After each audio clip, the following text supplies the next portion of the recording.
চোখ আমাদের শরীরের সবচাইতে গুরুত্বপূর্ণ অঙ্গগুলোর মধ্যে একটি। মানুষ বলে চোখ নাকি মানুষের মনের কথা বলে। আমরা এই চোখ দিয়ে পৃথিবীকে দেখতে পাই, পৃথিবীর সব সৌন্দর্যকে দেখতে পাই, দেখতে পাই আমাদের ভালোবাসার মানুষের মুখ। আবার এই চোখ দিয়েই আমরা দেখি বীভৎসতা, ভয়ঙ্কর কিছুও। চোখ দিয়ে দেখা সবকিছুই আমাদের মনে গেঁথে থাকে না। যখন আমরা মন দিয়ে কোনো কিছুকে দেখি, শুধুমাত্র সেই জিনিসটাই আমাদের মনে, আমাদের ব্রেনে গেঁথে থাকে। তুমি যদি এই মুহূর্তে আমার এই ভিডিওটা দেখে থাকো, তার মানে তুমি চোখে দেখতে পাও। তুমি কি পৃথিবীটাকে অনুভব করতে পারো? তোমার কিন্তু এই পৃথিবীকে দেখার একটা ভিন্ন দৃষ্টিকোণ থাকার অনেক সুযোগ আছে। তুমি, আমি, আমরা যারা চোখ নিয়ে এসেছি, আমাদের যাদের চোখ আছে, আসলেই কি আমরা সবকিছু দেখতে পাই? সব সৌন্দর্য কি আমরা অনুভব করতে পারি? আমরা কি আসলেই আমাদের চোখের মূল্যায়ন করি? চোখ দিয়ে মানুষ কিন্তু অনেক কিছুই দেখে। যার মন সুন্দর, সে খুঁজে বেড়ায় সৌন্দর্য, আর যে কুটিলতা দেখে, সে খুঁজে বের করে খারাপ জিনিস। আমাদের চারপাশে এত এত সুন্দর, তুমি কি সব দেখতে পাও? আমি না মাঝে মাঝে এটাও চিন্তা করি, আমরা যারা চোখে দেখতে পাই, তারা কত অবহেলা নিয়ে সবকিছুকে দেখি। একটা বাতাস ফুলের উপর বয়ে গেলে সেখানে হাওয়ায় ছন্দে কেমন সুন্দর একটা পরিবেশের সৃষ্টি হয়, এটা আমরা খেয়াল করে দেখার মতো সময় পাই না। রোদ এসে পাতার উপর পড়ে খেলা করলে কেমন সুন্দর লাগে, সেটা দেখার আমরা সুযোগ পাই না। মনোযোগ দিয়ে দেখার মতো কিন্তু অনেক কিছু আছে, এবং দেখলেই তবেই না আঁকা যায়। ছবি আঁকা কিন্তু প্রথম কাজ না, প্রথম কাজ হচ্ছে দেখা। দেখতে দেখতে, বুঝতে বুঝতে, ভাবতে ভাবতে, তারপর অনেক পরে চাইলে তুমি আঁকতে পারো, আর যদি ইচ্ছে না হয় নাও আঁকতে পারো। তাই আঁকতে হলে কিংবা অন্য যে কোনো সুন্দর কাজে নিজেকে যুক্ত করতে হলে সবার আগে মনোযোগ দিয়ে, ভালোবেসে, সুন্দরভাবে দেখতে শিখতে হয়। আমার কাছে মানুষকে দেখতে খুব ভাল লাগে। আমি প্রায়ই রাস্তায় বসে কিংবা চলতে চলতে খুব মনোযোগ দিয়ে মানুষকে দেখি।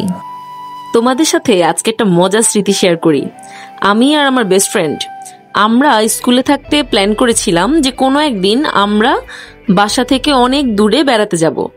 কিন্তু স্কুলে থাকা অবস্থায় যেহেতু আব্বু আম্মুর অনেক কড়া রেস্ট্রিকশনস ছিল, আমাদের আসলে কোথাও যাওয়ার সুযোগ হয়নি।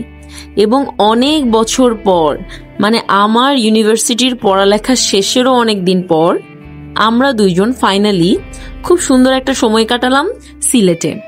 সেদিন আমরা দুই ফ্রেন্ড একসাথে ভোর হওয়া দেখেছিলাম। প্রকৃতির মধ্যে এসে যখন সূর্যের আলো পৌঁছায়, সবকিছু যখন অন্ধকার থেকে আস্তে আস্তে আলো হয় এবং আস্তে আস্তে জেগে ওঠে, সেটা কেমন সুন্দর, এইটা দেখার মতো একটা চমৎকার সুযোগ আমরা পেয়েছিলাম। আমাদের দুইজনের এত দারুণ লেগেছিল, প্রত্যেকটা জিনিস আমরা এনজয় করছিলাম। যেন মনে হচ্ছিল একটা ঘাস দেখাটাও কত ইম্পর্টেন্ট আর কত সুন্দর একটা ব্যাপার।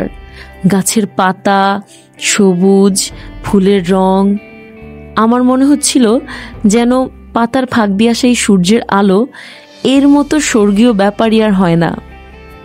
আর্টের মজাটাই এটা। আর্ট আমাদেরকে সবকিছুর মধ্যে সুন্দর দেখতে শেখায়। এই যে আমি এখানে এসেছি, এখানে হয়তোবা অনেক সুযোগ সুবিধা নেই, কিন্তু এমন কিছু আছে যেটা আমার মনের জন্য প্রশান্তির কারণ। আমার আত্মা ঠান্ডা হয়ে যাচ্ছে।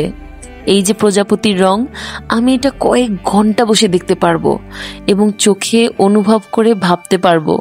আমি পরে যখন ঢাকায় ফিরে এসেছি, এই প্রজাপতির রং কিন্তু আমার চোখে রয়ে গেছে। আমি ঠিকই যখন তোমাদের সাথে গান গাই, প্রজাপতি প্রজাপতি কোথায় পেলে ভাই এমন রঙিন পাখা, আমি কিন্তু ওর কথাই কল্পনা করি। কিংবা পাতার রং, কত রকমের পাতা, তার মধ্যে আবার পানি জমে থাকা, কি যে অসাধারণ সুন্দর সব ব্যাপার। আমি প্রতিটা জিনিস উপভোগ করি। আমার কাছে মনে হয় আমি ব্লেসড। আমি যদি আর্টিস্ট না হতাম, আমি যদি রং না চিনতাম, আমি যদি সবকিছুর মধ্যে শেপস খুঁজে না পেতাম, তাহলে হয়তো আমি আসলে এত সুন্দরভাবে এত উপভোগ করতে পারতাম না। এই জন্য আর্টিস্ট হওয়াটা আমার কাছে খুব আনন্দের একটা ব্যাপার মনে হয়। আমি দারুণ এনজয় করি। তুমি যে ধর্মেরই হও না কেন, তোমাকেই বলছি, তুমি সবসময় তোমার ঈশ্বরের কাছে কৃতজ্ঞতা প্রকাশ করো, যদি তিনি তোমাকে দুটো চোখ দিয়ে থাকেন, আর সেই চোখ দিয়ে তুমি যদি এই পৃথিবীকে দেখতে পারো। ঈশ্বর কিন্তু তোমাকে চোখ দিয়েছেন, এখন তোমার কর্তব্য হচ্ছে সেই চোখ দিয়ে সকল সৌন্দর্যকে সুন্দরভাবে দেখা। আমাদের সৃষ্টিকর্তা, আমাদের আল্লাহ আমাদেরকে এত বড় একটা নিয়ামত দিয়েছেন সৌন্দর্যকে উপভোগ করার জন্য। আমাদের চারপাশটাকে এত সুন্দর করে সাজিয়ে দিয়েছেন, অথচ আমরা কিনা সেই সৌন্দর্যটাই উপভোগ করব না? তা কি হয়? তা কি ঠিক? না, ঠিক না। আমাদের উচিত পৃথিবীর সব সৌন্দর্যকে অনেক সুন্দরভাবে দেখতে শেখা এবং প্রকৃতির প্রতি কৃতজ্ঞ হওয়া, কৃতজ্ঞতা প্রকাশ করা, তাই না? পৃথিবীতে কত মানুষ নানান কারণে চোখে দেখতে পায় না, কত মানুষ জন্মান্ধ হয়ে জন্ম নেয়। ওদের কথা চিন্তা করলে আমার কাছে ভীষণ অদ্ভুত লাগে। ওদের কাছে এই পৃথিবীটা কেমন ভাবতে পারো? ভেবো।